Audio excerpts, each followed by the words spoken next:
เกิดอีหยังขึ้นกับน้องคอปเตอร์ลงจากวงอลังการโซหรือเสียงวี62ไป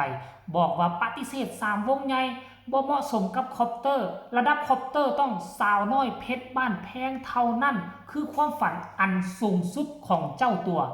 ล่าสุดสาวน้อยบ่ฮับเอาเป็นสมาชิกบ่ฮับเข้าวงละหกละเหินไปอยู่กับวงน้องใหม่เกียงไก่นั่นเองสบายดี FC แฟนคลับทุกทานแฟนหมอลำทั้งฝั่งลาวฝั่งไทยโดยเฉพาะพี่น้อง FC แฟนคลับของวงอลังการโชว์หรือ FC แฟนคลับของน้องคอปเตอร์ร่วมไปถึงคนที่มักส้มมักเซียน้องคอปเตอร์มัดสุผู้สุคนก็แล้วกันเนาะมาพบมาพ่อกันคลิปนี้หลังจากที่ปิดฤดูกาลวงอลังการโชว์ไปทางคอปเตอร์ก็ได้ลาลงนั่งกระเช่าไปกราบไปลาลงถูกต้องตามฮีตของประเพณีของวงหมอลำข้าเจ้านั่นละทั้งบอสนกพงศกรกระสั่งกระสอนไปในฐานะผู้ที่เป็นหัวหน้าวงในฐานะที่เป็นครูบาอาจารย์และเป็นผู้ให้โอกาสหนึ่งฤดูกาลที่มาพักมาส้นน้ำทานผู้ชมลงไปแล้วก็สร้างประเด็นดราม่าขึ้นทันทีทันใดได้บอกว่าปฏิเสธวงใหญ่ปฏิเสธวงใหญ่ไปยังบ่ทันมีวงใดเหมาะสมกับน้องคอปเตอร์เธอว่าซั่นเด้วงที่น้องคอปเตอร์ควรจะไปคือวงที่ยิ่งใหญ่เป็นวงที่มีมูลค่ามหาศาลอย่างสาวน้อยเพชรบ้านแพงตอนนั้นก็เห็นคอปเตอร์ไปไล่สดกับทางบอสโจยมนินอยู่ได้ไล่สดหลายคนกะ50-50แล้วได้มั่นใจ50-50โอ้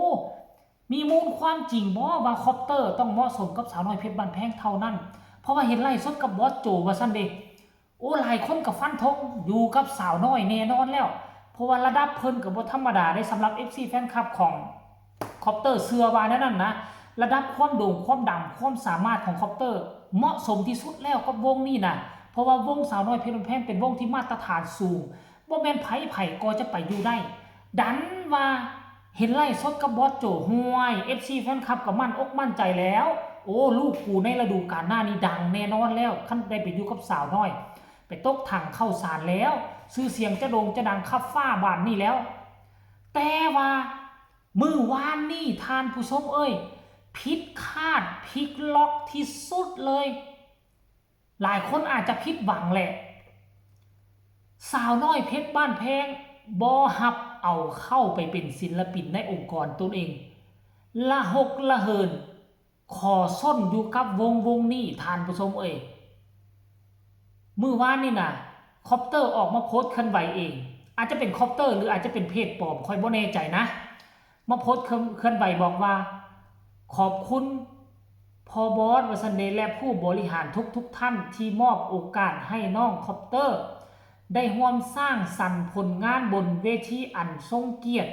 แห่งนี้ครับวาสันเดขอบคุณแม่พอเอฟซีทุกท่านที่คอยให้กำลังใจเสมอมาผลงานจะออกมาเป็นแนวใดฝากติดตามและเป็นกำลังใจให้น้องคอปเตอร์ด้วยนะครับวาสันเดน้องคอปเตอร์เกียงไก่อีสานสิน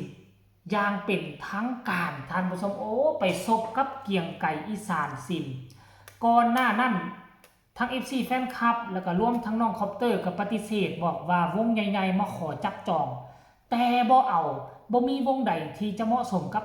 คอปเตอร์เถือคอปเตอร์ต้องสาวน้อยเพชรบ้านแพงเท่านั้นว่าซั่นเด้จนเฮ็ดให้บอสนกพงศกรกับบอสนุบอกคันจำบ่ผิดออกมาเคลื่อนไหวตำหนิติเตือนไปบ่ต้องเว้าได้บ่ว่าวงใหญ่หั่นน่ะมีดีดวงใหญ่ติดต่อมาขอมาดึงคอปเตอร์ไปและคอปเตอร์ปฏิเสธเฮ็ดแบบสั้นมันซ้ำกับด้อยคาวงหมอลำวงใหญ่ซ้ำกับด้อยคาซ้ำกับคอปเตอร์และ FC แฟนคลับบอกว่าวงนั้นบ่เหมาะสมกับคอปเตอร์แต่บัดมื้อนี้ผลประจักษ์ตาออกมาแล้วว่าน้องคอปเตอร์บ่เหมาะสมกับวงใหญ่วงดังคันว่าน้องคอปเตอร์มีฝีไม้ลายมือแท้น้องคอปเตอร์ดังแท้สาวน้อยเพชรบ้านแพงคงจะบ่ปล่อยไปเพราะวงสาวน้อยเพชรบ้านแพงนี่เป็นวงเบอร์ต้นๆของเมืองไทยที่มีมาตรฐานสูงคันว่าคอปเตอร์มีมาตรฐานสูงบอสโจคงจะบ่ปล่อยไปเป็นอันขาดคงได้อยู่กับสาวน้อยแล้วแต่เป็นหยัง สาวน้อยปล่อยไปสาวน้อยบ่เอานั่นทุกสิ่งทุกอย่างที่ตอนออกจากอลังการโชว์มานั่นบอกว่ามีดีดวงใหญ่3วงเลยมาติดต่อหลังบ้านอยากได้คอปเตอร์ไปอยู่น้ำจนว่าตัวสั่นตัวเองปฏิเสธวงใหญ่ๆดีๆไปอยากไปอยู่กับวงนั้นบังเอิญว่ามาตรฐานความสามารถตนเองยังบ่เหมาะสมกับวงนั้นบ่เนี่ยละหกละเหินไปวันนี้ได้ไปซบกับเกียงไก่ถามว่าเกียงไก่ก็ดีบ่ดีดังการงานก็หลายอยู่ท่านผู้ชมแต่ถ้าเอาไปเปรียบเทียบกับวงใหญ่ๆวงอื่นแล้วก็ยังพวกถือว่าเป็นวงน้องใหม่อยู่ท่านผู้ชม FC แฟนคลับเนาะขั้นก่อนแล้วนี่ว่าออกจากอลังการโชว์ไปแล้วอยู่ตะเมาะแต่แม่เนาะบ่ต้องฝันเกินบ่ต้องฝันเกินความสามารถหลายหั่นน่ะเนาะขั้นก่อนแล้วนี่ว่ามีดีด3วงใหญ่หั่นน่ะดีด3วงใหญ่ขั้นไปอยู่นำเขาแล้วก็แล้วแต่อันนี้บังเอิญฟันเกินความสามารถของตนเองอยากไปอยู่กับวงดังที่สุดในตอนนี้ต้องยอมรับว่าวงสาวน้อยเพชรแพงดังที่สุดในประเทศไทยอยากไปอยู่น้ำเพิ่นขั้นกรณีว่าบ่ออกมาโพสต์แม่บ่ออกมาโพสต์ว่าปฏิเสธวงใหญ่3วงไปสมัครหลายม่องหลายทีไปขั้นกรณีม่องนี่บ่เอาก็ยังไปอยู่กับวงใหญ่อีก3วงตึงก็สิมีบอลทีมันคักมันแน่แต่บังเอิญมาเว้าแบบสั้นเฮ็ดให้วงเขาก็รู้สึกเสียใจรู้สึกเสียหน้าเสียตาผลสุดท้ายผลออกมาวงเบอร์1ของประเทศบ่เอาจะเฮ็ดจังได๋บ่เนี่ยสิกลับไปหา3วงใหญ่ที่ว่าหั่นก็เขาก็บ่เอาแล้วไปเว้าจังซั่นไปโพสต์จังซั่นเนาะสรุปแล้วก็ได้ไปขอส้นอยู่กับวงนี้ท่านผู้ชมเนาะขอส้นอยู่กับวงเกียงไก่ก็ได้ไปสร้างสรรค์ผลงานเบิ่งเนาะเขาเอิ้นว่าศิลปินเจ้าปัญหาที่ผ่านมาน่ะคอปเตอร์ง่ายก็หลายวงแต่ว่าง่ายทุกครั้งง่ายทุกวงมีปัญหาตลอดเลยต้องมีละหองละแหงกันแน่นอนวงที่1ผู้ใหญ่บ้านฟินแลนด์วงที่2ก็ของวงศิลปินผู้ไทยวงที่3ก็อลังการโชว์มานี่เป็นวงที่4แต่อยู่แต่ละวงนี่บ่เกินฤดู2ฤดูดอกอยู่กับปูวีก็น่าจะฤดูนึงบ่อยู่กับอลังการโชว์ก็ฤดูนึง